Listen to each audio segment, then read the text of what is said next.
प्रभूचा गौरव असो आत्ता आणि सदा सर्वदा. आत्ता आणि सदा सर्वदा प्रभूचा गौरव असो.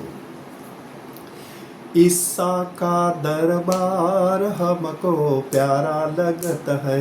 ईसा का दरबार हमको प्यारा लगत है. प्यारा लगत वो दुलारा लगत है. प्यारा लगत वो दुलारा लगत है. ईसा का दरबार हमको प्यारा लगत है. ईसा का दरबार हमको प्यारा लगत है. अशा ह्या ईश्वराच्या दरबारामध्ये कोण कोण आलं आणि काय काय होऊन गेलं त्यांना. ईसा के दरबार में कौन कौन आए. ईसा के दरबार में कौन कौन आए. लंदे लूले लाचार हमको प्यारा लगत है. अंधे लूले लाचार हमको प्यारा लगत है. ईसा का दरबार हमको प्यारा लगत है. आज हे गाणं कशासाठी घ्यायचं बरे. कारण प्रभू येशू ख्रिस्त आपल्याला एक नवी दृष्टी देत आहे की ज्या नव्या दृष्टीने आपल्या जगाकडे आपल्याला पाहायचं असतं. पहिल्या वाचनामध्ये काय घडतं की इस्रायली लोकांवरती परमेश्वराने प्रचंड असं प्रेम केलं, परंतु त्या इस्रायली लोकांनी परमेश्वराचं हे प्रेम स्वीकारलं नाही. ते सहज इतर दैवतांकडे वळाले आणि म्हणूनच त्यांना परमेश्वराच्या प्रेमाचा अनुभव घेता आला नाही. उलट त्यांना मोठ्या शिक्षेस सामोरं जावं लागलं. असिरियाचा सम्राट इस्रायलच्या शोमरोनमधील लोकांना घेऊन त्याच्या देशात निघून गेला. अशा प्रकारचा अनुभव त्यांच्या वाटेला आला. प्रभू येशू ख्रिस्त मात्र आजच्या शुभवर्तमानामध्ये सांगत आहे, कोणाचे दोष काढू नका, तुमचे दोष कोणी काढणार नाहीत. म्हणजे दोष काढायचे नाहीत तर प्रेम करायचं. अशाच प्रकारचं प्रेमाचं जीवन जगणारा एक संत आज ख्रिस्त सभा गौरवित आहे. त्याचं नाव आहे संत थॉमस मोर. इंग्लंडच्या राजाचा चान्सलर, अतिशय हुशार आणि तितकाच भक्तिमान आणि श्रद्धाळू. म्हणूनच त्याला 1529 साली राजा हेनरी आठवा ह्याने मोठ्या पदावरती नेमलं. सर्व काही सुरळीत चाललेलं, परंतु अचानक राजाने आपल्या राणीला घटस्फोट दिला आणि दुसऱ्या एका घरंदाज स्त्रीशी लग्न लावलं. राजा ख्रिस्ती, चान्सलर सर थॉमस मोर हे सुद्धा ख्रिस्ती. कॅथलिक श्रद्धेनुसार घटस्फोटाला मान्यता नाही. दुसरं लग्न करायचं असेल तर त्यासाठी पहिल्या लग्नापासून पूर्णपणे सूट आवश्यक असते.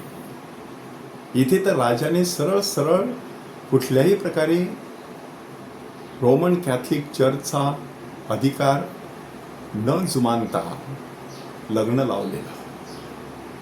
म्हणून सगळीकडे कुजबूज सुरू झालेली. आपलं लग्न अधिकृत आहे असं भासवण्याचा राजाने प्रयत्न केला. तशा प्रकारचं परिपत्रक तयार केलं. लॉर्ड नॉरफॉल्क नावाचा राजाचा सेक्रेटरी हे अधिकृत परिपत्रक घेऊन वेगवेगळ्या कार्यालयामधून फिरत होता.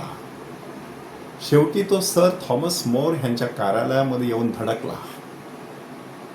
सर थॉमस मोर ह्यांनी ते वाचलं आणि सांगितलं, ह्या परिपत्रकावरती मी सही करू शकत नाही, कारण ह्या परिपत्रकात जे लिहिलेलं आहे ते खोटं आहे. आत्तापर्यंत मी कधी सत्याशी प्रतारणा केलेली नाही. इथे सुद्धा मी सत्याला पायदळी तुडवणार नाही.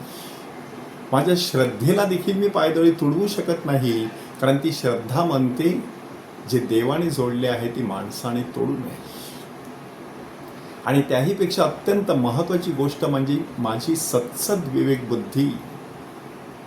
ती सत्सद विवेक बुद्धी मला सांगत आहे की ह्या खोट्या पेपरवरती सही करायची आणि मोठ्या सन्मानाने चान्सलर म्हणून सगळीकडे मिरवत फिरायचं, ह्याला काही अर्थ नाही.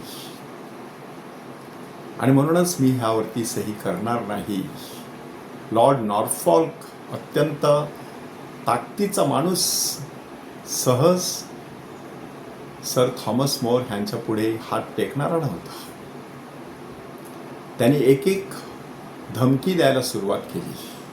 राजा कदाचित मोठी परिषद बोलावेल आणि त्यामध्ये तुम्हाला ह्या राज्यातून हाकलून दिला जाईल. सर थॉमस मोर सांगतात की राजाकडे एक परिषद असेल, माझ्या पाठीशी गेल्या 1500 वर्षातील ख्रिस्त सभेच्या विश्व परिषदा आहेत. मग दुसरी धमकी, राजा इंग्लंडच्या बिशपांना सांगेल आणि इंग्लंडचे आर्च बिशप तुम्हाला धर्म बहिष्कृत करतील. आणि सर थॉमस मोर सांगतात राजाकडे एक आर्च बिशप असतील, माझ्याकडे गेल्या 1500 वर्षातील संतांची मालिका आहे. ते सर्व संत माझ्यासाठी मध्यस्थी करतील. आणि मग शेवटी एक जणू काही हुकमी ऐका की राजा तुमचा शिरच्छेद करील. आणि सर थॉमस मोर सांगतात I die today, you die tomorrow, की आज जे काही चाललेलं आहे त्यासाठी कदाचित मला माझा प्राण गमवावा लागेल, परंतु लक्षात ठेव एक दिवस तुला देखील मरण स्वीकारायचं आहे आणि राजांचा राजा असलेल्या परमेश्वरासमोर आपल्या पापांचा झाडा देण्यासाठी उभं राहायचं आहे. शेवटी सर थॉमस मोर ह्यांचा शिरच्छेद करण्यात आला. आज त्याच संत थॉमस मोर ह्यांचा सन्मान ख्रिस्त सभा करत आहे. परमेश्वरावरील प्रेमासाठी कोणत्याही प्रकारचा त्याग करण्याची तयारी ठेवायची, त्यासाठी कोणाचे दोष काढायचे नाहीत, त्याच्या आज्ञांचा आपल्या जीवनामध्ये पाठपुरावा करत राहायचं. तर नक्कीच सर थॉमस मोरप्रमाणे कितीही दुःख सहन करावं लागलं तरी स्वर्गाचं राज्य आपलं आहे ह्याची एक शाश्वती तेवत्या मेणबत्तीप्रमाणे आपल्या हृदयामध्ये सतत तेवत राहील. तशी कृपा आपल्याला मिळावी म्हणून प्रार्थना करूया. प्रभूचा गौरव असो आत्ता आणि सदा सर्वदा, आत्ता आणि सदा सर्वदा प्रभूचा गौरव असो.